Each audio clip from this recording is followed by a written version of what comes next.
over the past 6 to 9 months, we have seen a very strong performance from so-called value sectors. And by that, we really mean banks, oil, autos, and some commodity-related areas. Now, in short, there has been no change to our philosophy and no structural change to the portfolio. Those sectors and companies within those sectors don't meet our strict financial criteria of high sustainable profitability and reinvestment, and so we stay away from them. Now, of course, the performance of these areas that we don't own in the portfolio, has been a headwind for our performance. And so over the past 6 months, we've lagged slightly the returns that one has seen on the broader markets.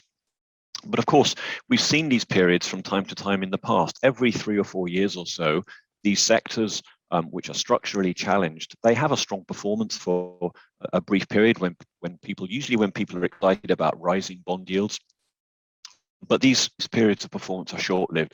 We've learned, and I've been covering European equities for 28 years, I've learned that you just have to ride out these periods, which usually only last 3 to 6 months. So there's been no change to the philosophy, no material change to the portfolio, and we stick with our core holdings of strong business models which have high sustainable profitability, reinvesting for future growth of businesses like LVMH in luxury goods, ASML in semiconductor equipment, SAP in software, and Assa Abloy, the lock company.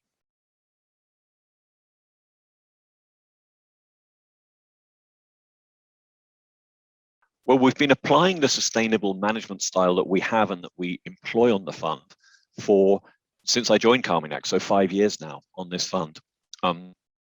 Now, in order to obtain SFDR Article 8, we don't have to make any changes because we have such a strict SRI filter as demonstrated by the fact that in countries like France and Belgium, where one needs to be audited by the government to call yourself an SRI fund, we have the French and the Belgian labels which validate our sustainability approach.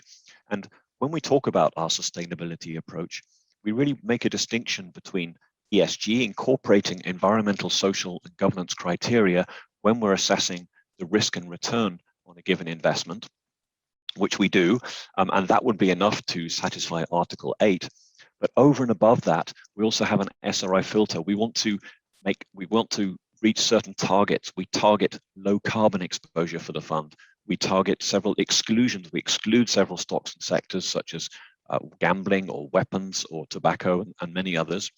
And we also want to emphasize the positive. We want to emphasize companies making a positive contribution to sustainability, such as making improving basic human needs through nutrition and healthcare, empowering people, mitigating climate change, and making more efficient use of the world's resources. And we want to emphasize companies scoring positively on that. So in fact, not only do we quite easily satisfy Article 8, by the end of this year, Carmignac Grande Europe should be Article 9, so one step even above Article 8 because of our specific target on those metrics that I mentioned.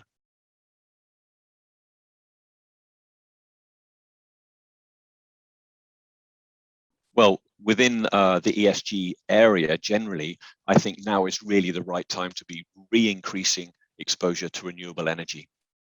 It's a sector or a group of sectors that performed very well in 2020, culminating in huge optimism around the election of Joe Biden as US president, and that really marked the peak.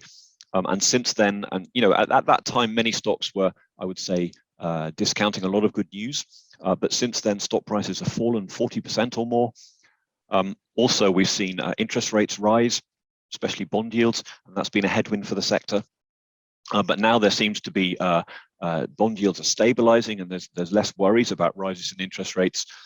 Plus, there's a lot of good news for the renewable energy sector coming in the second half, such as deployment of the EU recovery funds across various European markets, and much of that will go into renewable energy.